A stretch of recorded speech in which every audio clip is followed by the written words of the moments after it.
Yan. Tama nung nakaraan. Hello guys, bali ngayon guys magkakabit kami ng hatch cover. So ito yung duct.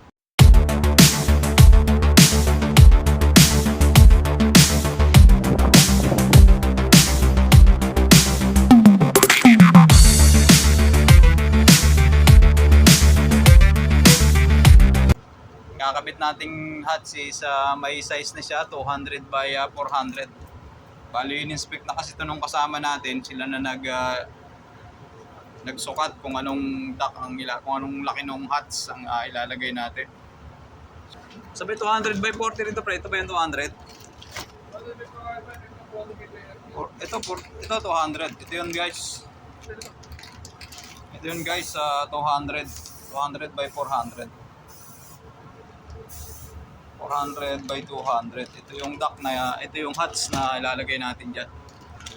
So paglalagay nito guys, alisin muna natin itong insulation. Pupunitin muna natin to. Saka ilalagay natin yung pattern.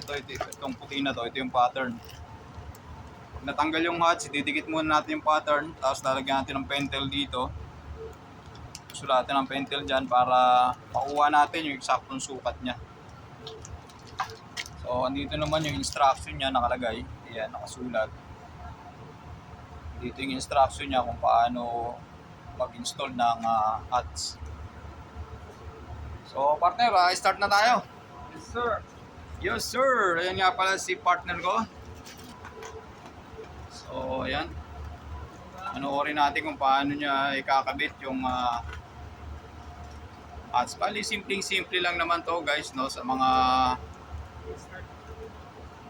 talagang nagkakabit na ng mga ganito, alam na nila to, pero sa mga baguhan medyo bago sa kanila to. Ano yun? Alin? Gunting.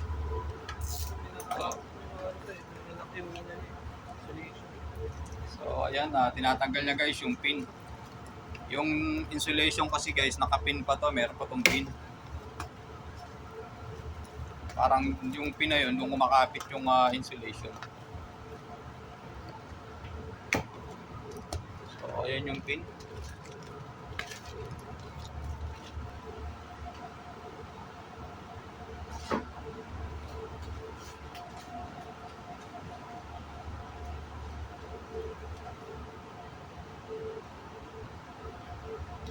Ito yung pinaka-pattern natin para sa tamang sukat ng mga pagbubutas.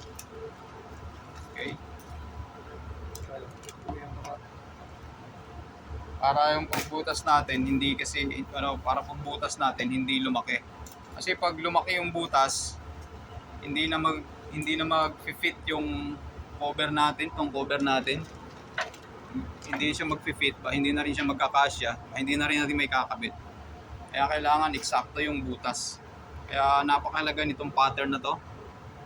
Dahil yan yung mag-guide sa atin kung para hindi masayang yung trabaho natin at saka para tama yung magiging laki ng butas na gagawin. So ayan. Okay, pwede rin naman siyang alisin. So pwede rin namang hindi. Nasa technician na lang yung kung paano gusto niya. Okay. Pwede siyang alisin yung pattern. Pwede rin hindi. Pero nasa inyo kung paano yung gagawin. Then after niya, bubutasan natin guys ng dalawa.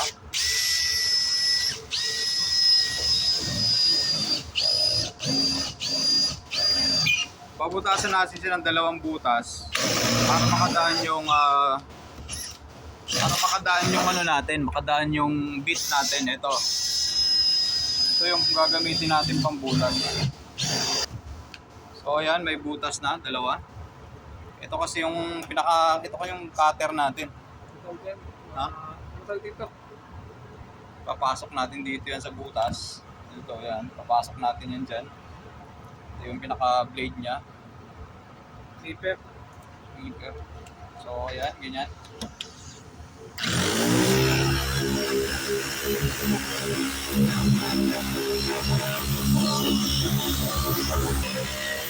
Oh,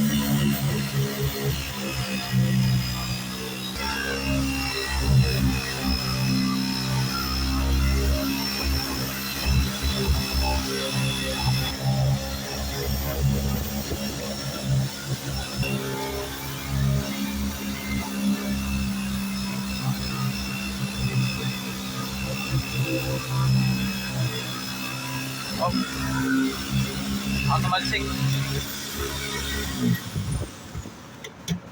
Yan guys, yung unit kasi kailangan dandaan ng pagtanggal kasi maandar yung unit natin. Hindi kasi tayo pwede magpatay dahil may gumagamit.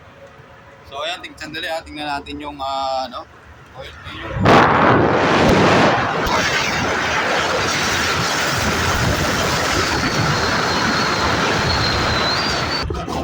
tingnan natin yung matatalim na portion.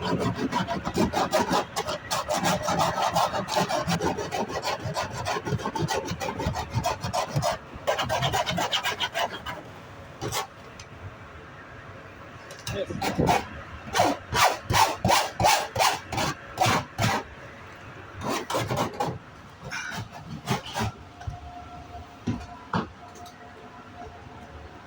Then pagkatapos niya, lalagyan natin ang rubber. Kasi may rubber natin. Ito.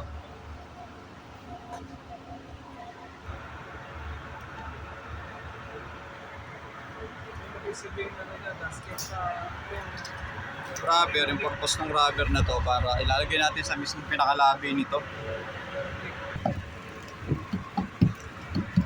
Pinaka protection to na sa mga paglilinis ng reheating coil na hindi masugat yung kamay. Kasi itong part na to matalim to. Lagyan natin ng protection, lagyan natin ng rubber.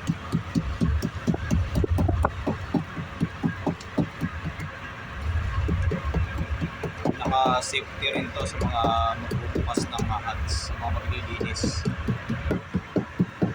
So ayan. Okay na natin maigit.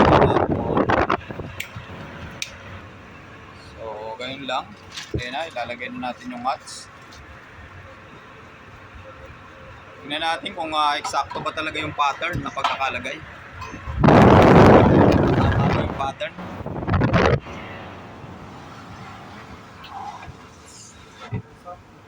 So yun guys.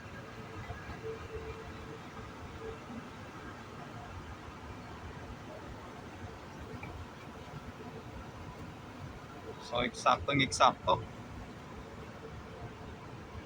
Diba? Eksaktong-eksakto guys. Wala siyang leak. Ayan. Eksakto yung butas niya.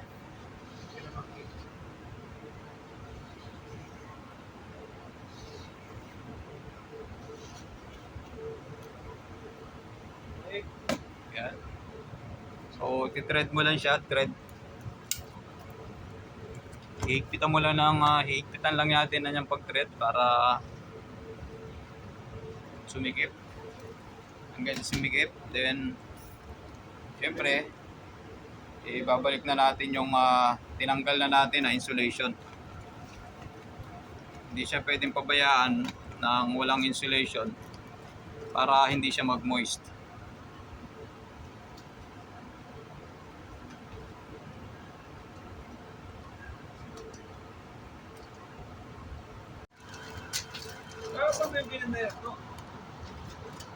So, ayan.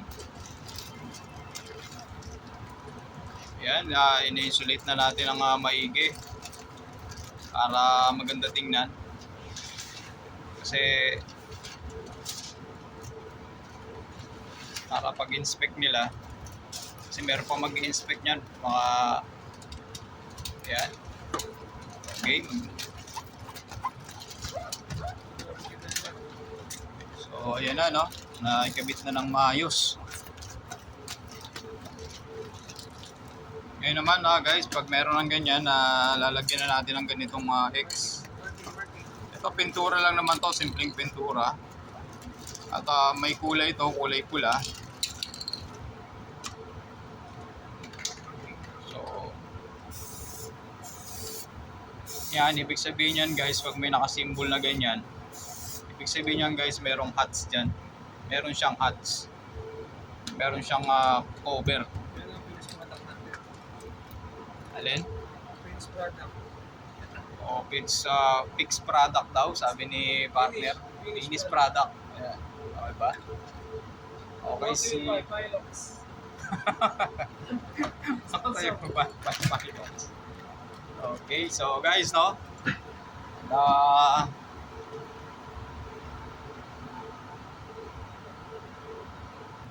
So yun guys, no?